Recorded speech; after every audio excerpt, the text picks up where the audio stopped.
So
good day mga Kamitsu. So welcome back sa aking YouTube channel.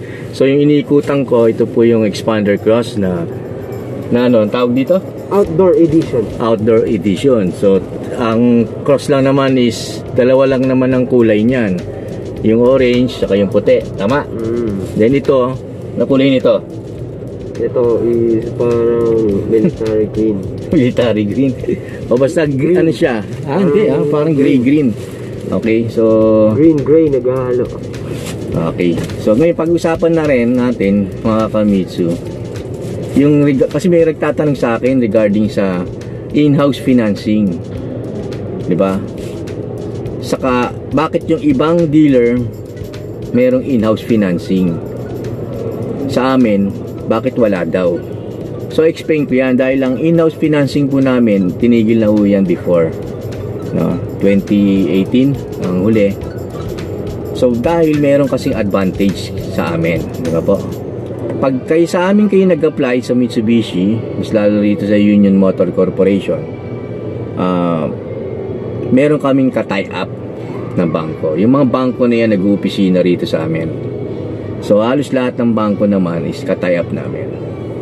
So anong kagandahan kapag sa amin nga pala nag-apply? Siyempre, yung discount, dahil sa dealer kayo nag-apply, yung discount namin o yung promo discount, dun po namin nileless sa magiging down payment nyo. Let's say 1 million ang SRP, 20% ng 1 million is 200,000. Kung ang may promong 200,000 ng discount, so zero na. Meron namang, kaya nandun yung mga low down payment dahil yung mga discount doon po namin yan nileless. So ngayon yung ibang dealer, mas lalo yung ibang brand, meron silang in-house financing, no? Ano ang pagkakaiba nun?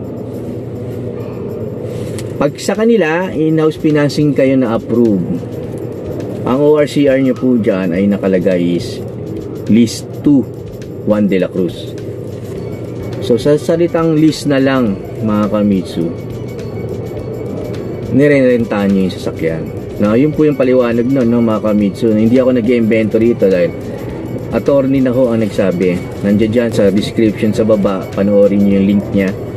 Mas maganda kasi siyang mag-explain. Sa akin lang naman on my own lang naman sa sarili kong pananaw. So yun po yun. Yung unit sa kanila po yan, na hindi nyo po pagmay-ari niya. Dahil yung nag-apply kayo sa kanila, in-house financing, nirentahan nyo lang po yung sasakyan. Kasi nakapangalan ho sa kanila di ba po? Nakalis yan doon sa inyo, no? Nang ganitong pangalan ng financing company. Unlike sa amin, encumbrance or encumbered. So meaning to say po nun, may certain amount let's say ito nga, na-approve kayo sa 1 million. 20% down payment. Sagot nyo yun. Plus, yung discount namin, sinagot na namin. Kaya mambaba ng down payment nyo. Yung 80%, yun po yung amount to be financed. Yun po yung pinautang ng bangko. Kasi sila ang bumili ng unit na yan para sa inyo. No? Inyo na yung unit. Pero, yung inutang nyo sa kanila, pera. So, at ganun, pareho lang naman. Pag hindi na mabayaran, nagkakabatakan, naghahatakan. Ganito po yan, pagkakaiba niyan. Kapag ka in-house financing ka, talagang kukulin mo yun dahil ang paliwanag doon, hindi naman inyo yung unit. Sa amin yan. Hindi na kayo kayang magbayad ng renta nyo. Na, yun yung term eh. Siyempre kukulin. Unlike sa amin, pag hindi ka po nakapagbayad talaga, foreclosure ang gagawin. Hindi doon sa sasakyan, no? Inyo kasi yan eh. Kumbaga isinanla lang natin to eh, yung unit nyo. Pero inyo yan. Property nyo to pagka encumbrance. Iko-close lang, foreclose yung pinautang nila. So, yun po yung pagkakaiba nilang dalawa. So, sana naintindihan nyo po yun. Pero mas maganda kung si Attorney Rani, tama ba Rani, no? Nandiyan dyan, ilalagay ko yung link. Panoorin nyo po dahil ang maganda yung explanation niya rin. So yun, inad ko lang po itong topic na to. Pero ito, available itong sasakyan na to, outdoor edition ng Expander Cross. So limited lang ang kulay na ganito. So kung meron kayong mga katanungan, mag-subscribe na kayo dahil ang aking YouTube ay regarding sa Mitsubishi models. Mas lalo na yung mga upcoming models, no? Kasi papasok na 2024, ang dami. And then, pero kung anong klase, hindi ko kayang ipaliwanag yun dahil wala pa. Even kami hindi pa sinasabi sa amin. And then, yung mga requirements na kailanganin nyo, saka importante yung car loan tips. Yun po yun kasi ang kailangan nyo malaman. So, ganyan na lang mga kamitsu. Kaya kung bago ka lang, mag-subscribe po kayo. At kung luma, mag-stay.